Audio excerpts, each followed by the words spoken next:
Hello friends, अभिनंदन आप सभी का आपके अपने चैनल लेट्स डिजिटाइज पर। आज की वीडियो में हम देखेंगे जो टीडी ट्रिपल एसबी की तरफ से 450 स्पेशल एजुकेटर प्राइमरी की वैकेंसीज निकाली गई हैं अंडर पोस्ट कोड 44/26। उनके फॉर्म किस तरह जो है वो फिल करने हैं। देखिए फ्रेंड्स, फॉर्म फिल करना तो कोई भी आपको बता देगा, आप भी खुद भी फॉर्म जो है वो फिल कर सकते हैं। लेकिन मैं आपको फॉर्म भरने के साथ साथ वो छोटी छोटी बारीकियां, वो सावधानियां जो आपको लेनी है, जिससे आपका ज्वाइनिंग प्रोसेस में या इन फ्यूचर जो है कोई भी परेशानी आपको नहीं हो। बहुत सारे बच्चे होते हैं वो फॉर्म फिल कर देते हैं, लेकिन छोटी छोटी वो सावधानियां और बारीकियां नहीं लेने की वजह से उनको ज्वाइनिंग प्रोसेस में डिले हो जाता है और इवन किसी किसी की ज्वाइनिंग जो है वो रद्द भी मैंने देखी है इन गलतियों की वजह से। मैं कोशिश करूंगी कि आपको हर छोटी सी छोटी चीज जो है वो क्लियर करते हुए चलूं। ये वीडियो थोड़ी सी लंबी हो सकती है क्योंकि फॉर्म फिलिंग प्रोसेस है, उसमें छोटे छोटे सावधानियां और बारीकियां भी मैं आपको बताऊंगी। सबसे पहले आप कोई भी ब्राउजर ओपन कर उसमें डालना है आपको DSSB ऑनलाइन। जैसे आप DSSB ऑनलाइन डालोगे आपको फर्स्ट साइट दिखेगी DSSBonline.nic.in, जो कि ऑफिशियल साइट है DSSB की। इस पर आप लोग क्लिक करोगे तो आपको OARS पोर्टल जो है DSSB का वो दिख जाएगा। देखिए फ्रेंड्स, ये जो रजिस्ट्रेशन विंडो है इसको समझना बहुत ज्यादा जरूरी है, वरना आपका टाइम जो है वो वेस्ट हो सकता है। अगर देखिए आपने DSSB का कोई भी फॉर्म पहले भर रखा है किसी भी पोस्ट कोड का, तो आपको क्लिक टू साइन इन करना है।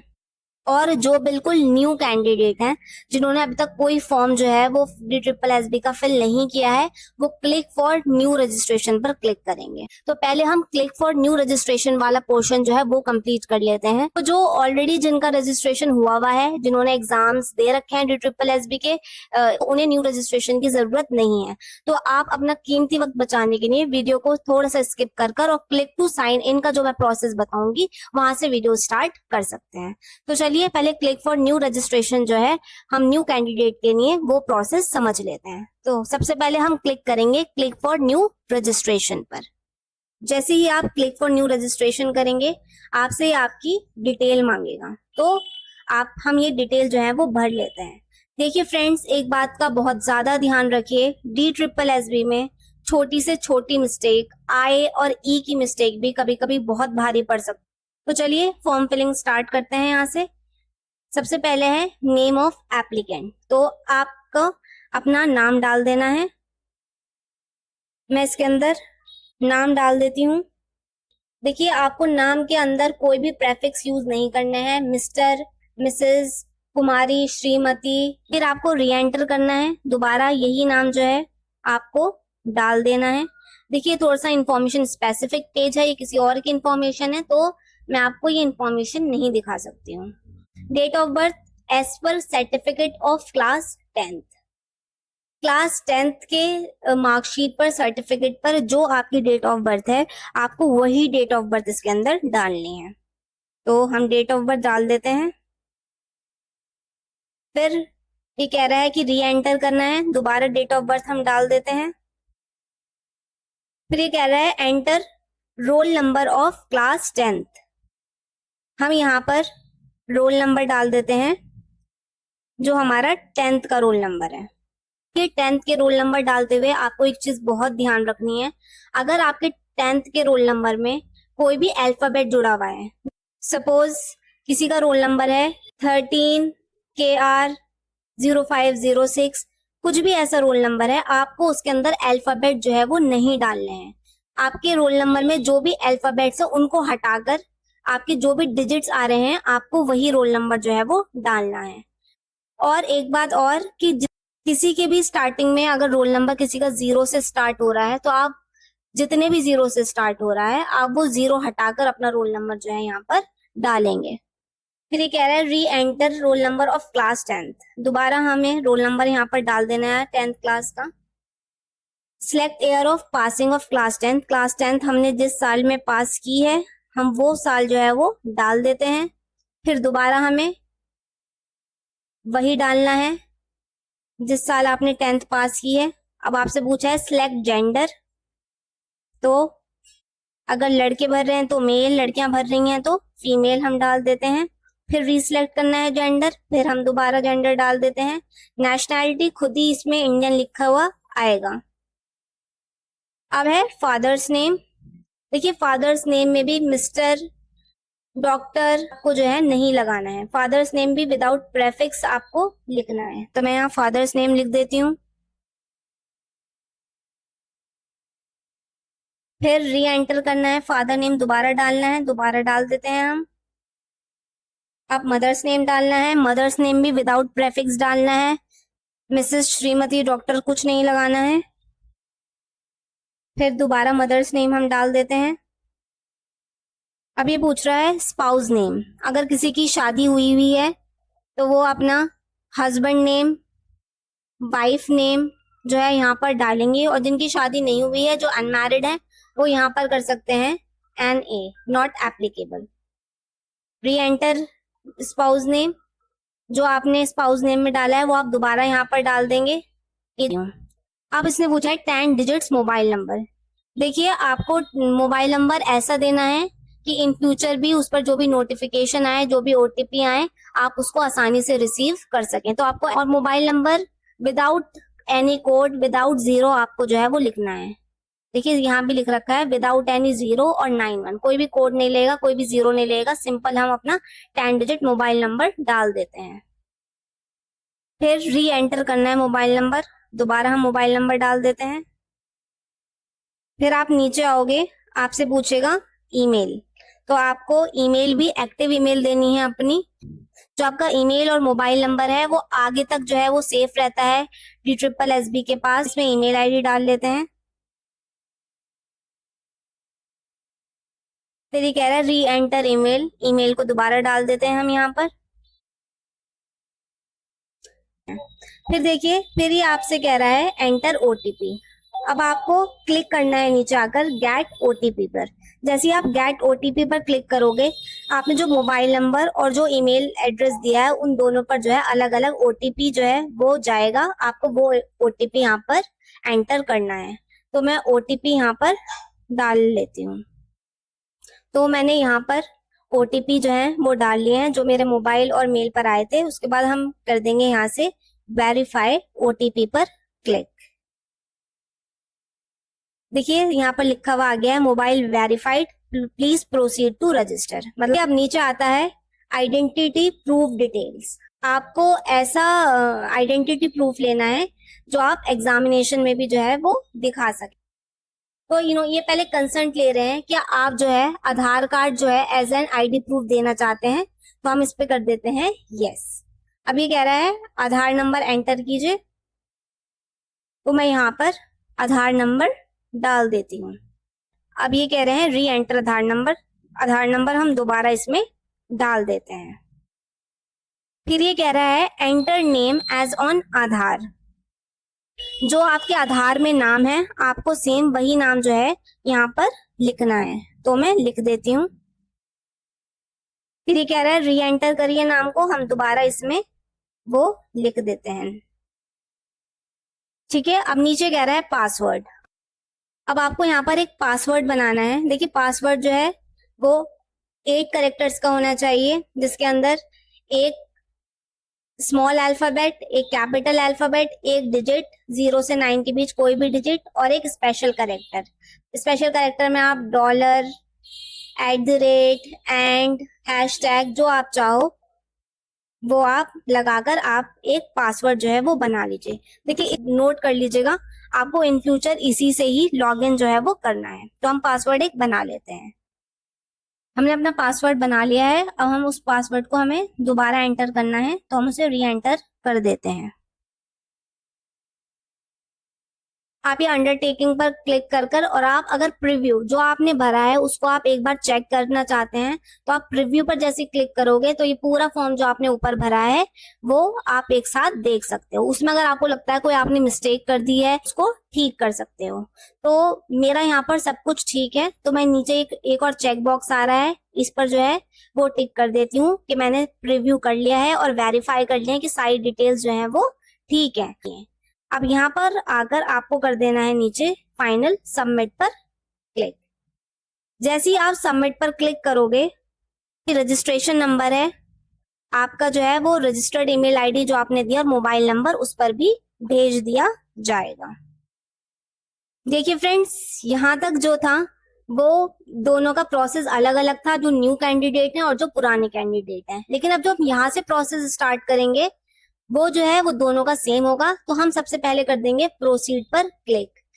आपको दोबारा आप जो है वो फिर इसी विंडो पे पहुंच जाएंगे। ये वही विंडो है जो पहले मैं जिसकी बात कर रही थी कि रजिस्ट्रेशन कंप्लीट होने के बाद हम फिर जो है क्लिक टू साइन इन से प्रोसेस करेंगे। तो अब हम क्लिक कर लेते हैं क्लिक टू साइन इन पर। देखिए, जैसे आप क्लिक टू साइन इन पर करेंगे, आपसे आपकी डेट ऑफ बर्थ मांगेगा, 10th का रोल नंबर मांगेगा, 10th का पासिंग ईयर मांगेगा और पासवर्ड जो हमने अभी बनाया था लोग वो डाल देंगे। और जो लोग जिन्होंने पहले ही रजिस्ट्रेशन कर रखा है, ऑलरेडी रजिस्टर्ड थे जो लोग, उनको अपना जो उन्होंने पहले पासवर्ड बनाया था वो डाल लेना है। विजुअल कोड यहाँ पर डाल देंगे और यहाँ पर हम करेंगे साइन इन। देखिए, इन केस जो पुराने रजिस्टर्ड कैंडिडेट्स हैं वो अपना पासवर्ड जो है वो अगर भूल गए हैं तो वो फॉरगेट पासवर्ड पर क्लिक कर यहाँ अपना डेट ऑफ बर्थ, 10th का रोल नंबर और 10th का पासिंग ईयर डालकर gate OTP on your registered mobile number जब आप करेंगे तो जो आपने उस टाइम नंबर दिया होगा अपना कॉन्टेक्ट नंबर, उस पर जो है एक ओटीपी पहुंचेगा। उस ओटीपी से आप अपना पासवर्ड रीसेट कर और फिर यहाँ वो पासवर्ड जो है वो डाल सकते हैं। तो चलिए, मैं date of birth, roll number, passing year, password और विजुअल कोड जो है वो डालकर आपको साइन इन कर यहाँ से दिखाती हूँ। मैंने सारी डिटेल्स यहाँ पर डाल दी हैं। अब हम यहाँ पर क्लिक करेंगे साइन की। जैसे ही आप साइन इन पर क्लिक करोगे, जो भी आपकी रजिस्ट्रेशन डिटेल्स थी, फादर्स नेम, आपका name, mother's name, gender, mobile number, email, वो यहाँ पर आपको जो है वो दिखने लगेगा। यहाँ पर आपको मोबाइल नंबर और ईमेल मॉडिफाई करने का ऑप्शन है कि अगर आप अपना मोबाइल नंबर या ईमेल बदलना चाहते हो तो आप यहाँ से मॉडिफाई कर सकते हो। हमारा जो है वो सब कुछ ठीक है। तो हमें नेक्स्ट प्रोसेस क्या करना है, ऊपर आपको दिखेगा एप्लीकेशन फॉर न्यू एप्लीकेशन, हमें यहाँ पर कर लेना है क्लिक। जैसे ही आप यहाँ पर क्लिक करोगे, जितनी भी DSSB की तरफ से वैकेंसीज लेटेस्ट रिलीज की गई होंगी उन सबका नोटिफिकेशन जो है आपको मिल जाएगा। तो हमें जो है स्पेशल एजुकेटर प्राइमरी की करनी है, ये हैगी वो वैकेंसी। तो हम इसके आगे आ रहा है अप्लाई नाउ, कर देंगे अप्लाई नाउ पर क्लिक। देखिए, जैसे ही आप अप्लाई नाउ पर क्लिक करोगे तो आपको कुछ पर्सनल डिटेल्स जो आपने ऑलरेडी डाल रखी होंगी वो जो है यहाँ पर आपको डिफॉल्ट नजर आ जाएंगी। हमें आना है उसके नीचे। जैसे ही आप थोड़ा सा नीचे आओगे तो देखिए आपसे मांगेगा आपका प्रेजेंट एड्रेस, तो आपको अपना प्रेजेंट एड्रेस डाल देना है। देखिए फ्रेंड्स, एड्रेस के लिए मैं आपको एक बहुत बारीक बात जो है वो यहाँ पर बता देती हूँ। दिल्ली वाले हैं वो तो प्रेजेंट एड्रेस और परमानेंट एड्रेस दोनों अपना दिल्ली का फिल कर देंगे, लेकिन जो आउटसाइड दिल्ली हैं वो अभी तो शायद अपना जो है जो आउटसाइड दिल्ली वाला एड्रेस है वही प्रेजेंट एड्रेस में डालेंगे और वही परमानेंट एड्रेस में डालेंगे। लेकिन आगे जो है एक वेरिफिकेशन के लिए आपको एक फॉर्म जब दिया जाता है, जब आप जो है वो सिलेक्ट हो जाते हो, उसमें आपको एड्रेस, अगर कोई आपका दिल्ली में कोई रिलेटिव रहता हो जहां आप रहेंगे या फिर जहां आपका रहने का प्लान हो, आपके पास कोई ऐसा एड्रेस हो, तो उस फॉर्म में आपको वो एड्रेस जो है वो डालना है। प्रेजेंट में आप वो एड्रेस डाल सकते हो और परमानेंट में जो आपने अपना आउटसाइड दिल्ली का अब एड्रेस डाला था वो डाल सकते हो। देखिए, इससे आपको फायदा ये होगा, आपको स्कूल अलॉट किए जाएंगे बाद में, वो आपके रेसिडेंस जो आप एड्रेस देते हो उसके अकॉर्डिंग ही किए जाते हैं। अगर आपका आउटसाइड दिल्ली के ही होते हैं दोनों एड्रेस तो कभी कभी जो है वो आपको दूर कहीं पोस्टिंग जो है वो दे दी जाती है। देखिए, मैंने यहाँ पर एड्रेस जो है वो डाल दिया है। अगर आपका एड्रेस वही सेम है तो यहाँ पर आपको दिख रहा होगा इफ सेम चेक, तो अगर आपका सेम एड्रेस तो आप इस चेक बॉक्स पर टिक कर दोगे तो आपका वही एड्रेस जो है वो परमानेंट एड्रेस में आ जाएगा, वही पिन कोड जो है वो परमानेंट एड्रेस में दे देगा। देखिए फ्रेंड्स, ये बिल्कुल आपके ऊपर है, मैं आपको कोई भी फोर्स नहीं कर सकती कि आपको ये एड्रेस डालना है या कौन सा एड्रेस डालना है। एप्लीकेशन का फॉर्म आएगा, उस टाइम जब आएगा तब मैं आपको बताऊंगी भी। उस टाइम अगर आप चाहो तो आप जो है वो दिल्ली का कहीं का एड्रेस डाल सकते हो ताकि आपको थोड़ा सा पोस्टिंग जो है वो पास मिल सके। ये पूरा आपके ऊपर है। देखिए, फिर नीचे आ गया है कैटेगरी। कैटेगरी एक बहुत क्रूशियल पार्ट होता है फॉर्म फिलिंग का। इसकी मिसअंडरस्टैंडिंग की वजह से बहुत सारी प्रॉब्लम जो है वो क्रिएट होती हैं आगे। देखिए, आप दो बात कैटेगरी में बहुत अच्छे से समझ लीजिए।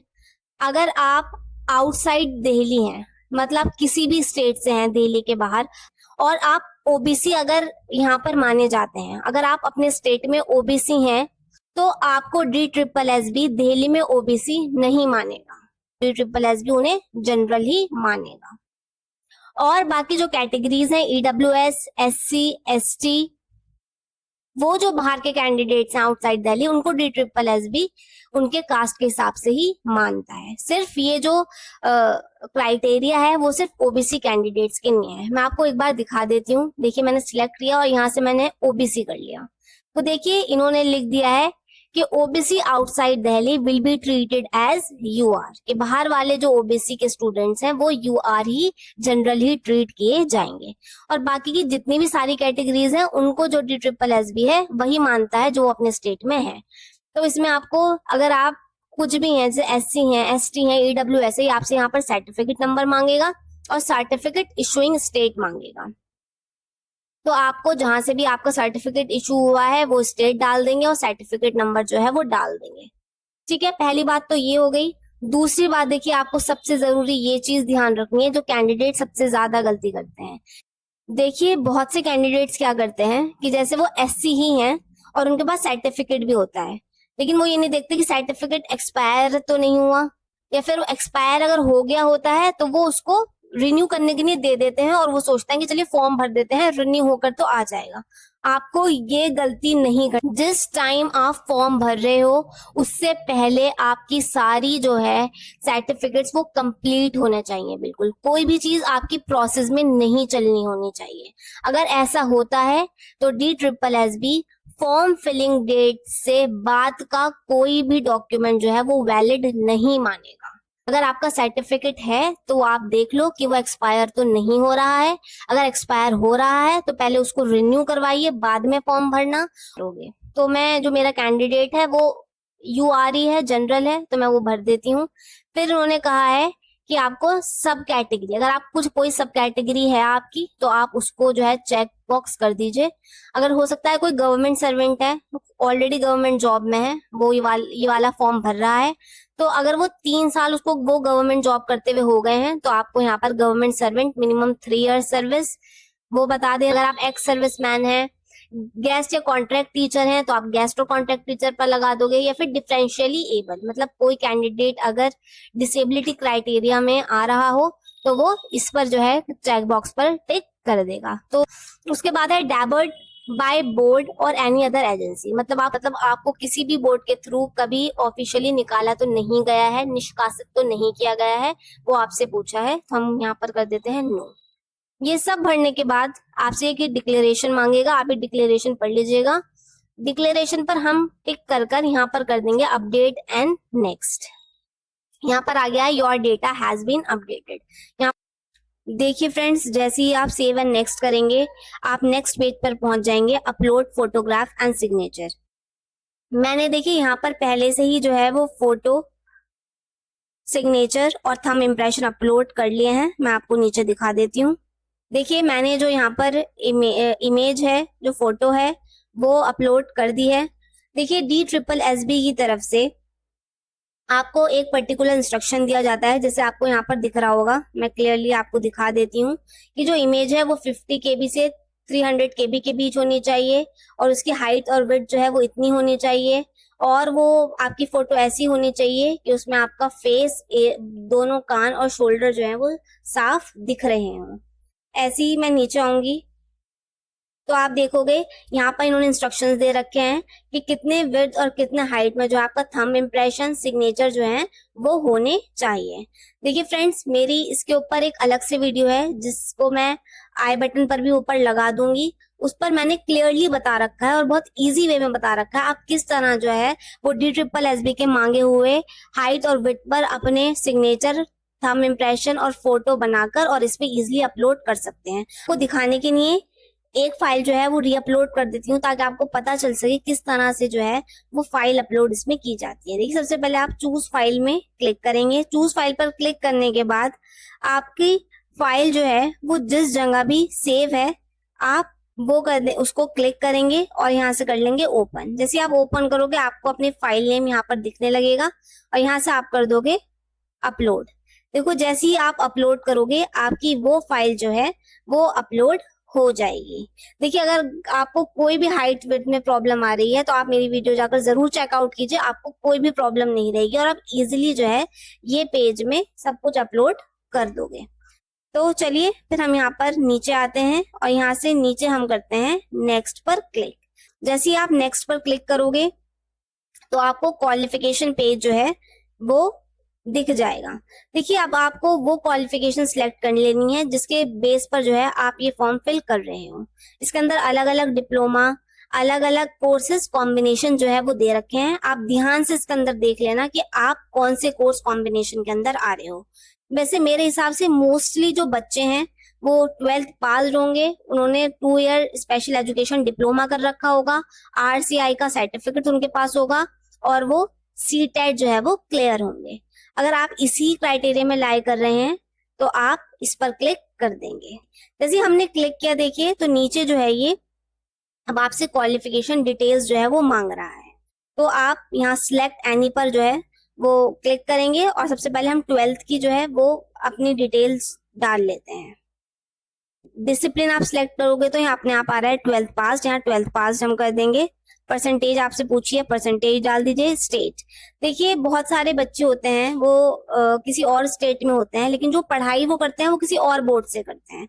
सपोज कोई बच्चा यूपी में रह रहा है और उसने जो है वो सीबीएसई बोर्ड से 12th पास कर रखा है, तो आप स्टेट में दिल्ली नहीं डालेंगे, आपको स्टेट में वो स्टेट डालना है जहां पर आपका स्कूल था, जहां से आपने 12th की है। मैंने यहाँ पर स्टेट डाल दिया है। अब बोर्ड यूनिवर्सिटी, अगर आपने सीबीएसई से कर रखा है किसी बच्चे ने तो आपको इसके अंदर जो है वो सीबीएसई या फिर अदर बोर्ड जो है वो सिलेक्ट करना है। अगर आपको अपना बोर्ड और यूनिवर्सिटी इसके अंदर नहीं दिखता है तो इसमें अदर्स का ऑप्शन है। आप अदर्स के ऑप्शन में जब चूज करोगे तो वो आपको नीचे कहेगा कि आप मैनुअली अपना बोर्ड का नाम यहाँ पर लिख दीजिए। फिर ये आपसे कहेगा आपने किस मंथ और ईयर में जो है 12th पास किया था, तो आप वो डाल दीजिए। पूरी डिटेल्स डालने के बाद आपको यहाँ से करना है इंसर्ट। जैसे ही आप इंसर्ट करोगे तो आपको कॉलम जो है वो दिख जाएगा और वहां पर आपको लिखा हुआ दिखेगा ऐड, आप कर दोगे ऐड पर क्लिक। जैसे ही आप ऐड पर क्लिक करोगे तो ये आपसे आपकी दूसरी क्वालिफिकेशन मांगेगा, तो हम अब डिप्लोमा कर लेते हैं। डिप्लोमा मैंने कर लिया है। डिसिप्लिन जैसे आप क्लिक करोगे ये ऑटोमेटिकली दे देगा 2 ईयर D.Ed डिप्लोमा। फिर आपसे पूछेगा परसेंटेज, जितनी आपकी परसेंटेज जो है वो आई है आप वो परसेंटेज जो है यहाँ पर डाल दीजिए। फिर ये आपसे कहेगा स्टेट, तो जिस स्टेट से भी आपने ये कोर्स पूरा किया है आप वही स्टेट जो है इसमें डाल दोगे। फिर आपसे आगे पूछेगा बोर्ड एंड यूनिवर्सिटी। देखिए जब यहाँ से मैं देख पा रही हूँ यहाँ पर जो कोई भी डिसेबिलिटी रिलेटेड बोर्ड जो है वो नहीं है, तो हम ये जो अदर्स आ रहा है आप अदर्स पर क्लिक, तो ये आपसे मैनुअली बोलेगा कि आप मैनुअली अपना बोर्ड डाल दीजिए। देखिए आपको पता होगा कि जो डिसेबिलिटी के जो बोर्ड्स होते हैं वो अलग अलग होते हैं।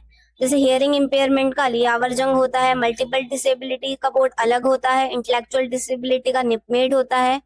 तो आपने जिस फील्ड में भी, जिस स्पेशलाइजेशन में भी डिप्लोमा किया होगा आप उस बोर्ड यूनिवर्सिटी का नाम मैनुअली डाल दीजिए।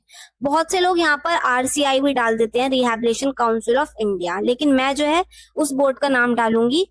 जैसे मेरे जो कैंडिडेट है उसने HI से कर रखा है तो मैं यहाँ पर अलियावर जंग जो है वो डाल देती हूँ। देखिए मैंने बोर्ड में अलियावर जंग जो है वो डाल दिया है। अब नेक्स्ट ये कह रहा है आपने किस साल और किस मंथ में डिप्लोमा अपना पूरा किया था।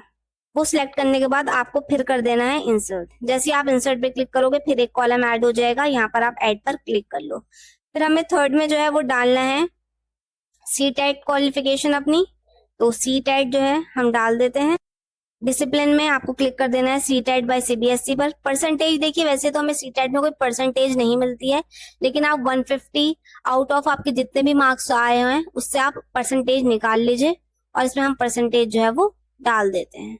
फिर ये सिलेक्ट करेगा कि कौन सा स्टेट है, तो आप जिस स्टेट में हो जहां से आपने ये एग्जाम दिया है आप वही डालिएगा स्टेट में। आप में बोर्ड जहां आएगा वहां पर आप डाल लोगे CBSE। देखिए यहाँ पर मुझे CBSE नहीं दिख रहा है तो हम यहाँ पर अदर्स पर ही क्लिक करेंगे और नीचे हम यहाँ पर लिख देंगे CBSE। देखिए बहुत सारे लोग जो हैं इस विंडो में जो है वो अलग अलग इंफॉर्मेशन भी डाल सकते हैं। कोई बोर्ड में आरसीआई भी डाल सकता है, कोई सी टेट के स्टेट में दिल्ली भी डाल सकता है। जो भी आपके लिए सुइटेबल हो आप उस तरीके से जो है वो डाल सकते हैं। इसमें कोई इतना बड़ा जो है वो इशू नहीं है। बस ये आप ध्यान रखिए क्वालिफिकेशन आप अपने ठीक डालिएगा, अपनी परसेंटेज, ईयर और मंथ जो है वो ध्यान से डाल दीजिएगा। ये इंफॉर्मेशन डालने के बाद आपसे कहेगा register with rehabilitation council of India. Obvious है अगर आपने डिप्लोमा कर रखा है स्पेशल का तो आप रजिस्टर होंगे आर। तो हम इस चेक बॉक्स पर क्लिक कर और ये पूछ रहा है do you want to finally save, क्या आप फाइनली इसको सेव करना चाहते हो डेटा को। तो आप एक बार इसको देख लेना, अगर आपको कोई भी इसमें गलती लगती है तो यहाँ पर एडिट का जो है वो ऑप्शन है, आप यहाँ से एडिट कर जो आपको चेंज करना है, जो आपकी गलती हो गई है वो कर और फिर आप यहाँ से कर सकते हो सेव पर क्लिक। जैसे यहाँ आपका लिखा हुआ आ गया है डेटा सेव्ड। आपकी ये सारी इंफॉर्मेशन जो है वो आपको इस फॉर्म में जो है वो मिल जाएंगी। यहाँ पहले आपकी पर्सनल डिटेल मिल जाएगी, नीचे आपको आपकी क्वालिफिकेशन जो आपने डाली होगी वो मिल जाएगी। देखिए फ्रेंड्स ये फाइनल स्टेप है, यहाँ पर आपको बहुत ध्यान से अपनी सारी इंफॉर्मेशन जो है वो एक बार रीचेक रीवेरीफाई कर लेनी है। अगर कुछ भी आपको गलती लग रही है, यहाँ पर आपको एडिट के ऑप्शन सबके नीचे दिख रहे हैं, आप एडिट अभी यहाँ से कर सकते हैं, क्योंकि एक बार ये फाइनली सेव हो गया तो फिर बाद में आपका डेटा चेंज नहीं होगा। अगर आपको लग रहा है कि सब कुछ ठीक है, आपने चेक कर लिया है, तो आप डिक्लेरेशन पर टिक कर देंगे। फिर नीचे ये एक और डिक्लेरेशन मांग रहा है, आप उस डिक्लेरेशन पर भी टिक कर देंगे कि आपने सब कुछ प्रीव्यू और वेरीफाइड कर लिया है, और आप यहाँ से कर देंगे submit final application. Submit final application पर क्लिक करोगे, आपको लिखा हुआ दिख जाएगा your application for the post of special educator primary post code has been finally submitted. देखिए आपका एप्लीकेशन नंबर और date of submission of application जो है वो इधर आ चुका है। हमारा फॉर्म जो है इस तरह सबमिट जो है वो हो जाएगा। देखिए फ्रेंड्स जो DSSB की एग्जामिनेशन फी होती है वो वुमेन के लिए, SC ST PWD और एक्स सर्विसमैन के लिए जो है वो छूट होती है फी में। इसलिए मेरा जो है वो कोई पेज जो है पेमेंट का नहीं खुला है, क्योंकि फीमेल कैंडिडेट थी जिनका मैंने ये फॉर्म भरा है। देखिए अगर आप जनरल या फिर OBC कैंडिडेट होंगे तो ये आपको नेक्स्ट पेज जो है वो पेमेंट का दिखाएगा। आप वहां से जो भी आपको जिस तरह पेमेंट ऑप्शन करना है, UPI के थ्रू या फिर नेट बैंकिंग के through, debit card, credit card के थ्रू, आप वो चूज कर आप पेमेंट जो है वहां से कर लीजिएगा। आई होप फ्रेंड्स ये वीडियो आपके लिए यूजफुल रही होगी। मैंने इसमें छोटी से छोटी जानकारी जो है वो आप तक पहुंचाने की कोशिश की है, और बहुत सरल से सरल तरीके से इंफॉर्मेशन आपको देने की कोशिश की है। अगर ये फॉर्म फिलिंग वीडियो आपके लिए थोड़ी सी भी हेल्पफुल रही हो तो मेरे वीडियो को लाइक कीजिएगा, सब मेरे चैनल को सब्सक्राइब कीजिएगा, और इस वीडियो को ज्यादा से ज्यादा शेयर कीजिएगा, ताकि कोई भी कैंडिडेट जो है वो फॉर्म फिलिंग करते में छोटी से छोटी गलती जो है वो नहीं करे। तो मिलते हैं फ्रेंड्स नेक्स्ट वीडियो में।